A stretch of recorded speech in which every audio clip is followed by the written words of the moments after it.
Hey Deckers, Liam here to answer some of your burning questions about the new Steam Deck OLED that arrives on November 16th. So what I've done is I've rounded up some interesting comments just to give a little demo on some more bits. Now firstly, in case I didn't mention it in my initial video, mine is the 1TB model, so it does have the anti-glare screen, which is not on the 512GB OLED model. There's been quite a few comments around about how the anti-glare may remove some of the goodness, the richness of the OLED, but I can't compare that since I don't have it. But just to be clear, this is the 1TB model that you've seen in my previous video and here again now. So I'm just going to jump into various bits that I've recorded for you, starting with the built-in microphone. Some of you have also asked me to test the inbuilt microphone when you're using the headphone jack, which is exactly what I'm doing now. So you can see that this is on desktop mode. You can see the internal microphone is being used and it is picking me up as I'm talking, obviously, right now. But we do have headphones plugged in as well. So yes, they have now enabled the internal mic to work whilst you are also using the headphone jack. How about the wake from sleep speed? Is it improved? Because Valve said they improved the resume time by about 30% on the OLED model, and it is faster to resume, but the LCD model was already impressively fast, so the difference is barely perceivable. The OLED does come to life quicker, but it's not really a change that makes enough of a difference in my opinion. I've done quite a lot of testing on this, and it is all pretty much the same. Now, there probably will be times when there is a noticeable difference, but as of yet, I have not found one. Next up, what about this new Wake from Bluetooth controller support? Well, currently, I've not been able to get it to work with any of my controllers. In this demo, I'm trying the latest generation Xbox controller and a Stadia controller that I had laying around, and just nothing actually happens. They're synced up and they work fine for the Steam input, but the OLED Steam Deck just doesn't wake from sleep with them at all. I don't know if maybe I'm missing something here, but other controllers that I have, like PlayStation, don't work either. I've gone all through the menu, and as I'm blind, there is no special setting to turn wake from sleep with Bluetooth on or off, and just nothing happens. So right now, I'm not sure if this actually works or not. Perhaps we'll see some more updates in SteamOS to improve that around or shortly after release to make it clearer. But in the Steam Deck OLED tech specs, it does very clearly say that they added support for Wake from Bluetooth controllers, but as far as I can see, it just doesn't happen. Now, a few of you have asked about accessories and how they fit, and the good news is mostly things are absolutely fine there. The case size is the same, to be clear. So I have here the Deck Mate with the stand, and as you can see, it's still a perfect fit and one of my favourite and most used accessories.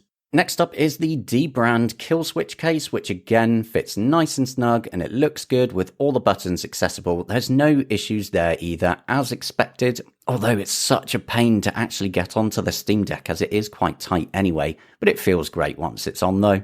And I also have the JZOX mod case, which, just like the D-brand case, also fits like a comfy glove. No issues there at all. Everything works with the JZOX mod case as well. All the buttons and ports are accessible. It is fine, because again, the case size is the same.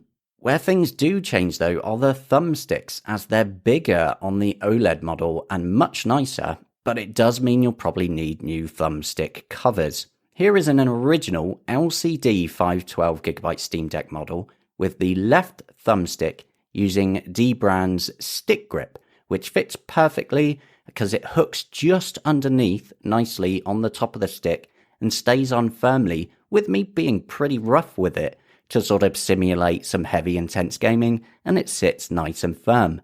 Now with the OLED model, and it pops off almost instantly because it doesn't fit around it properly due to the size difference. The sizing difference on the thumbstick face is quite small, but it is just big enough of a difference that most thumb grips simply won't fit properly.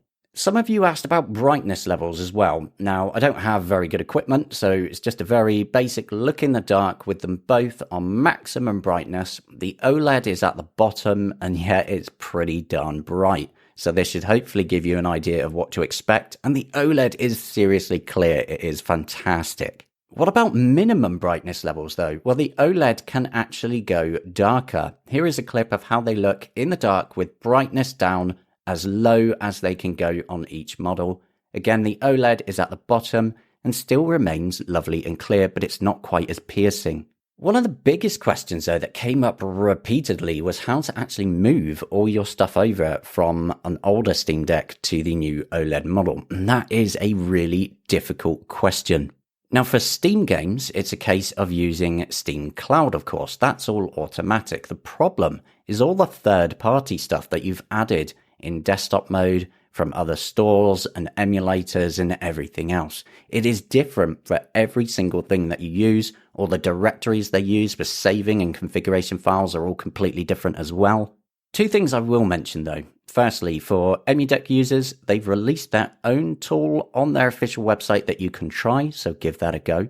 Otherwise, it's a case of just manually transferring over everything with whatever method works for you. I'm going to give you a quick example of SyncThing. It's an app I showed a full guide for before, but I'll just show it here again. So on the OLED deck in desktop mode, I'm going to go into the Discover store and search for and install SyncThing GTK. Once it's open, just need to click through the initial setup. You can just keep hitting next here really until it's done. Do the same on your old Steam Deck to install SyncThing as well. Now when you've got SyncThing loaded, go up to the hamburger menu on one of the devices and hit Show ID. Then you'll need to enter that ID in as a new device on your other Steam Deck. So what I'm doing here is I'm entering in the ID from my original LCD Steam Deck into the OLED Steam Deck. And then once I've done that, we switch over my video capture to the old Steam Deck to show you that it's awaiting permission to sync up and add the OLED. Now this permission box may come up multiple times. I don't know why. I think it's just a bug in SyncThing, but you can just click accept on them. And eventually after a little wait, it will now there show up in green because it's ready. So now I'm just going to open the file manager and just move over a random file into the sync folder on my old Steam Deck here. Then we're going to swap back my video capture to the OLED and go into the sync folder, and we can see that the file is there. So that's just one of the many ways that you can move files across. A few other quick questions now. Quite a funny one was about the gaps in the shell on the Steam Deck. If there's any different, things like skin, grease, and dirt build up, it is still the same. The shell is the same. You still have all the same cleaning issues getting in those gaps. They will build up with dirt and grime. Next up, are the Steam and Quick Access menu buttons any better? They've been pretty notoriously spongy and kind of terrible on the original models, but the answer is yes, they are much better, far less spongy, and they actually have a nice muted click feel to them. So yeah, they're just much nicer to use.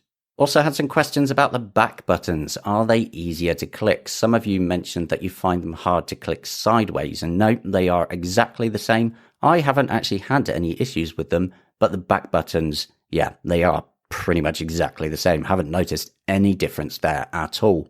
I also mentioned in the previous video the charging LED was changed over to WRGB, and it will now actually turn and stay green when fully charged, as just a nice touch to let you know, yeah, it's charged and it's ready.